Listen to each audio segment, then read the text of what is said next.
A synchrotron is basically a very high-tech light bulb, which takes electrons and accelerates them to just shy of the speed of light.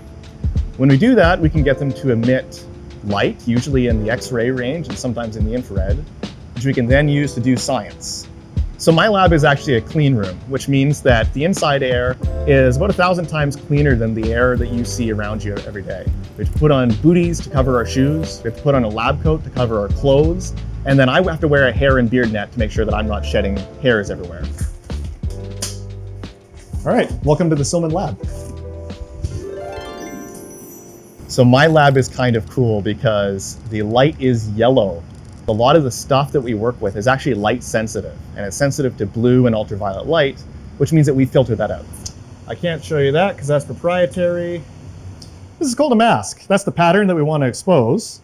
And after we expose it onto a substrate, we get this, which is the same pattern in a thin layer of polymer, basically plexiglass.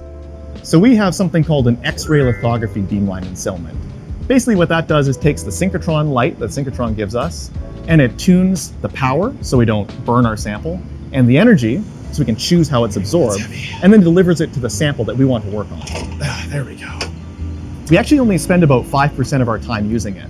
Everything else is getting stuff ready to use in the X-ray lithography beamline, or taking it away and doing post-processing. The next step for our sample is working with chemicals in the fume hood. What I do specifically is really niche, but the tools that I use actually are used in lots and lots of parts of the modern economy. All the chips in your cell phone, lots of medical devices, sensors in your car, these are all made through techniques like what I use. So this is our scanning electron microscope. We use this to take pictures of stuff that is way too small to see with normal microscopes. So what we're looking at here is about 2/millionths of a meter in width. But actually this system can go down to about 20 billionths of a meter. We can see nanoparticles with it. I got into the sciences, I think, because I was just curious. And our teacher, Mr. Norm Lipinski, was a rock star. Yeah, that's got to be in the video. Yeah, Norm's the shit.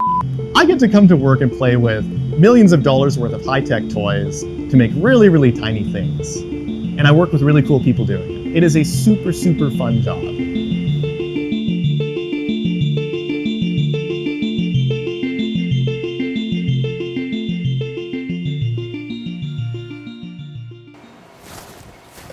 And then I do some stuff. Okay, rad. That was amazing. Cool. That was the best. Sick. Okay, put me on the CBC. We can get a lot of B-roll. There's a lot of cool toys in there.